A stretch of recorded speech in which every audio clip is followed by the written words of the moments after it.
Intellectual property is a common and vital part of science.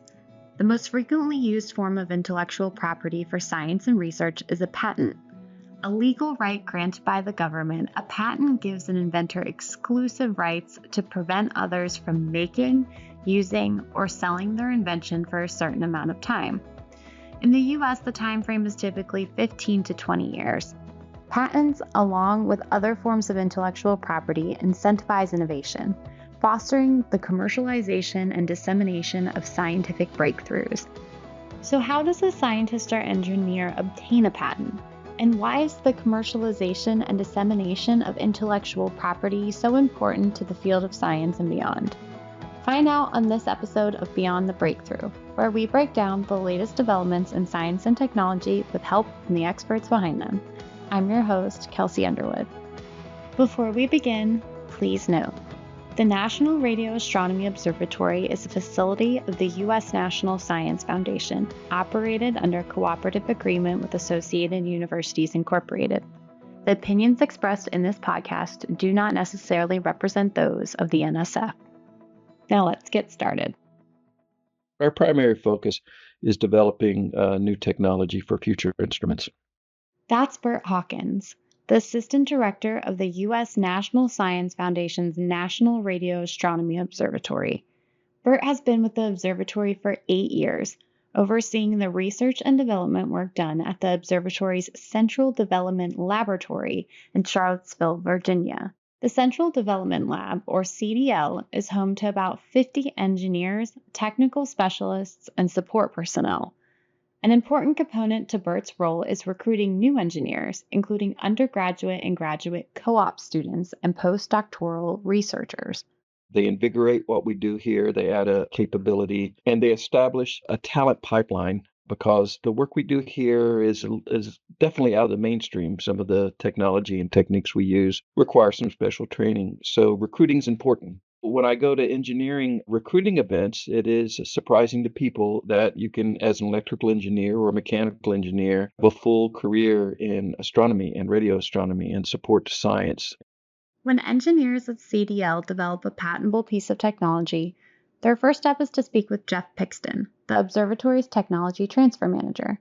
I actually work for the NRAO administration. And my office is here in the CDL because this is where most of the patenting and that type of activity is done.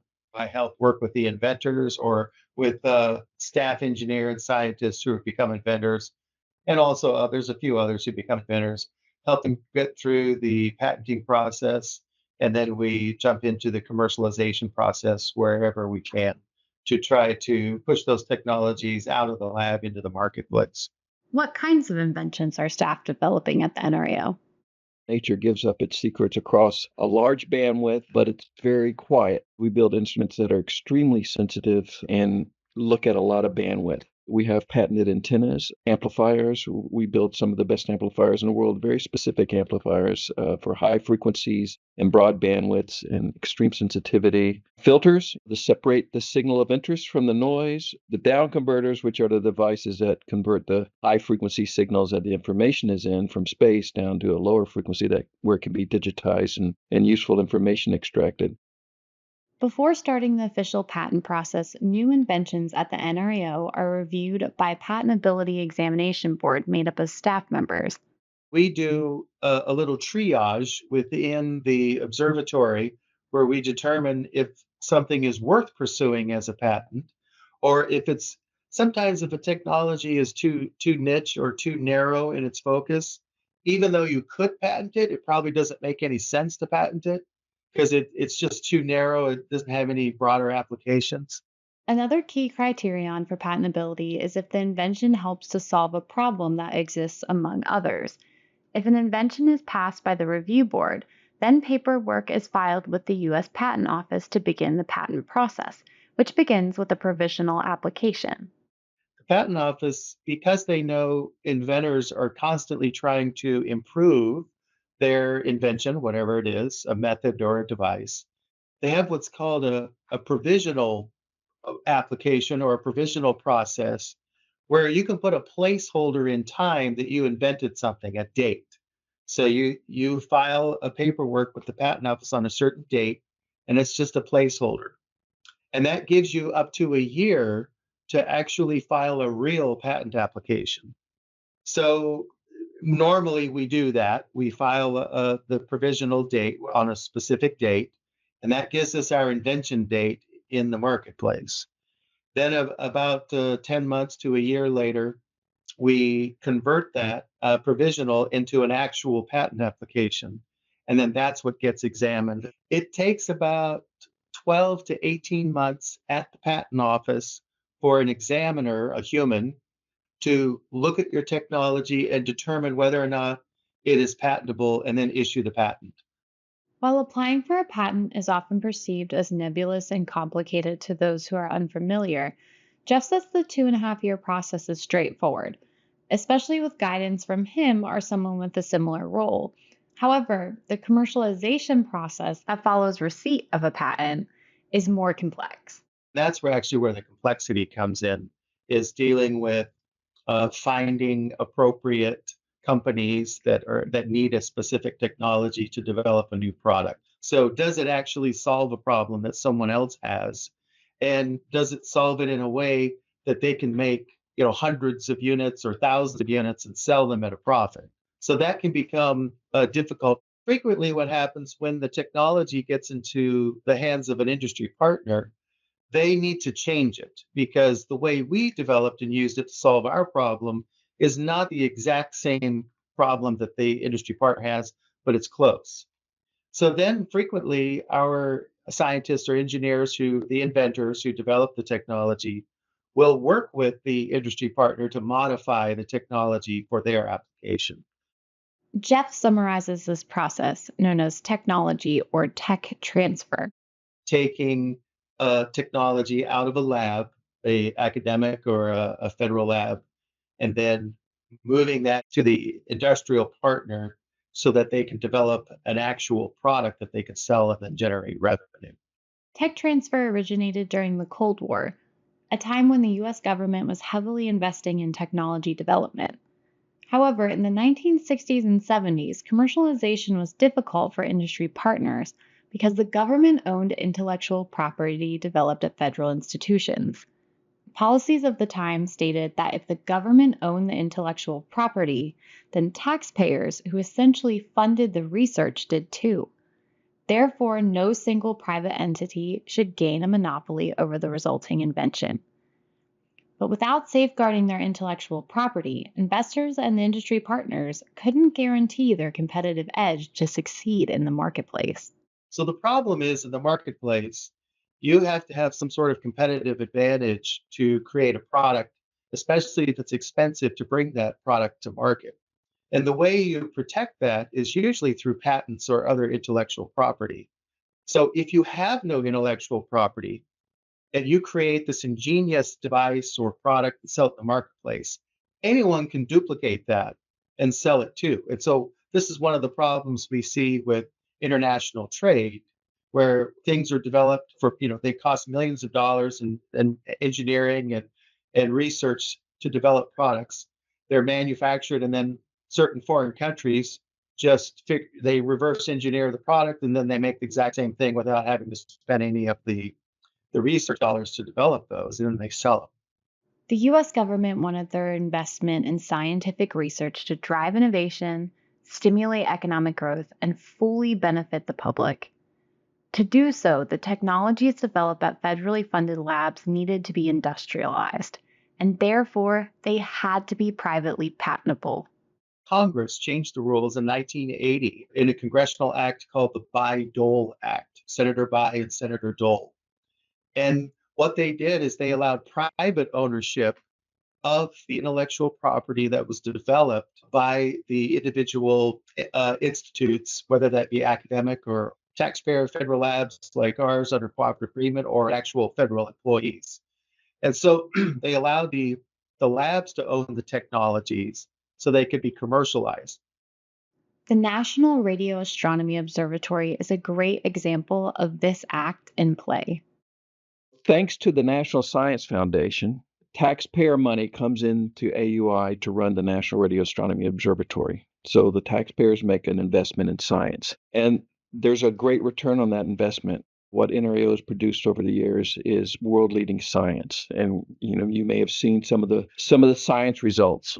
Discovery of protoplanetary disks around distant stars and how early planets are forming, timing pulsars to find gravity waves, and the evolution of galaxies, and even the black hole images. We played a large part of that. So that's a great investment in taxpayer money. But then what happens is we have these technologies that can spin off commercially as patents and licensed production with private industry. So now that gives U.S. companies a competitive advantage. So without investing their own money, they're adopting a technology that was paid for by the taxpayer for science, and now that is contributing to sales for the company and eventually increasing the GDP of the U.S. That's a great thing, right? And then on top of that, if you look, for example, at the reflections filter invention that we've been talking about, there's a huge list of companies that are buying that technology, and those are being used for commercial applications as well as U.S. national defense applications. So the chain here, which is the ultimate benefit of this, is you have the U.S. taxpayer investing in science, which is a noble thing, and delivering world-class science, keeping the U.S. as a world leader in science. And then we're contributing to industrial competitiveness of the U.S., increasing the GDP. And then on top of that, the spin-off technologies are perhaps helping national defense. So that is the big picture going on here and why we work at this. It's a great return on investment by the U.S. taxpayer. The U.S. government clearly achieved its primary goal for the Bayh-Dole Act. But why couldn't industry develop the technologies independently? It comes down to risk. What we do is high risk, high reward. And what industry does is low risk, low reward. Industry operates using a low risk, low reward strategy to effectively preserve capital and generate reliable returns in the short term. Since federal labs are financially supported and structured to tackle complex problems with long time horizons, they can take larger risks necessary for the advancement of science. The mission of CDL is to develop technology to improve radio astronomy instruments. We don't go into any of our technology development looking for commercial application. It's incumbent on us to spend our resources on developing technology to improve radio astronomy. And then working with Jeff, once that technology is developed, we look for opportunities and applications of that technology that's missing in the market, that companies aren't necessarily pursuing, again, as Jeff said, because it's high risk, it's long term. And like I mentioned, we're chasing these very weak signals, sometimes at arcane frequencies that aren't necessarily used by the commercial world.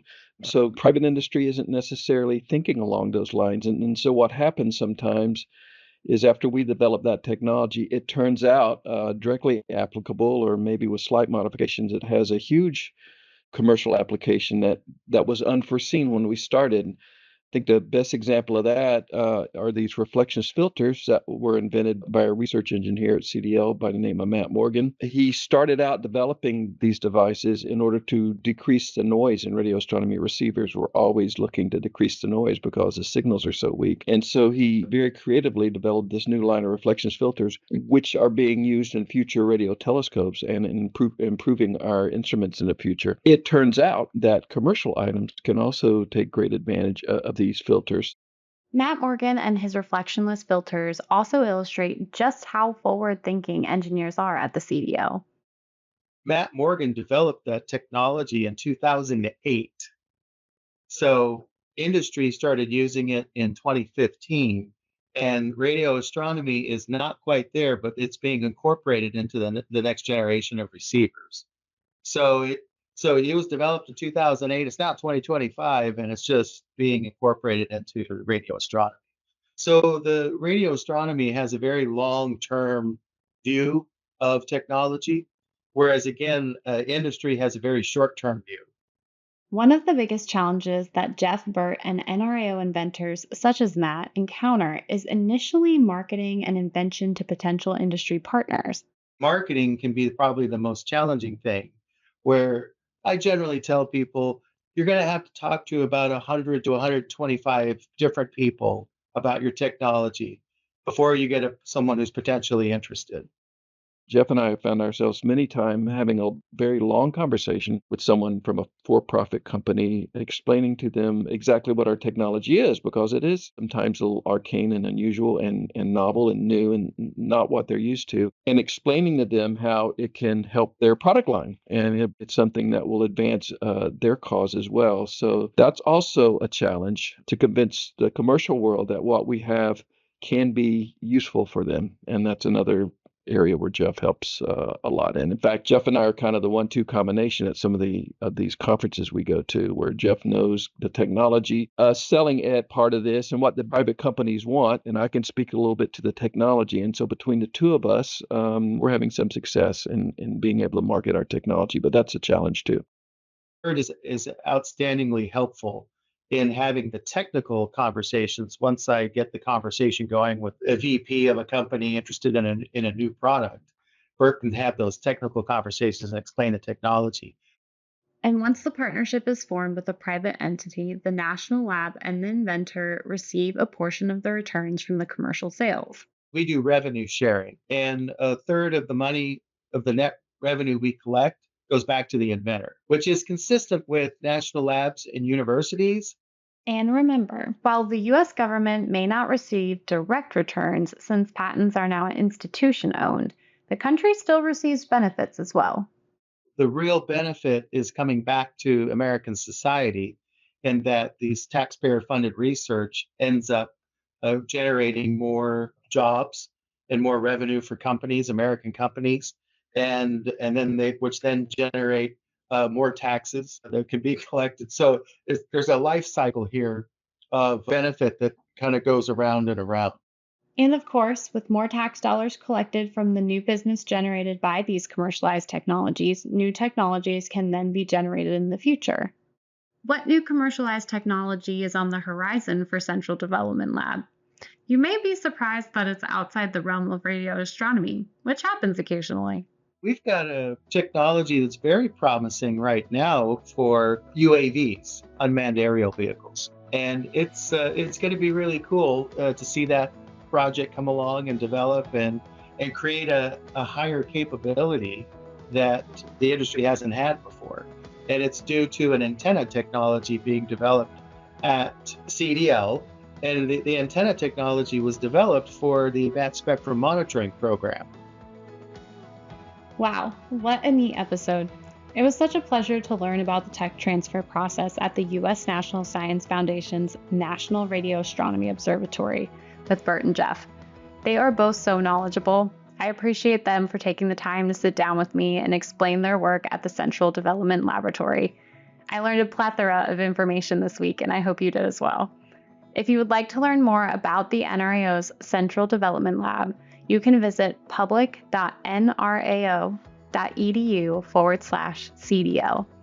And if you would like to dive deeper into tech transfer at the National Radio Astronomy Observatory, you can go to public.nrao.edu/tech-transfer. And if you would like to be notified about new Beyond the Breakthrough episodes and bonus content, be sure to subscribe wherever you're listening and leave us a review while you're there to let us know how you're enjoying the podcast. Also, you can follow AUI at Discover AUI on Instagram and Associated Universities, Inc. on Facebook and LinkedIn to stay updated on all the latest breakthroughs at AUI. That concludes today's episode. Thanks for listening, and I will see you next month for our final episode of our first season of the podcast.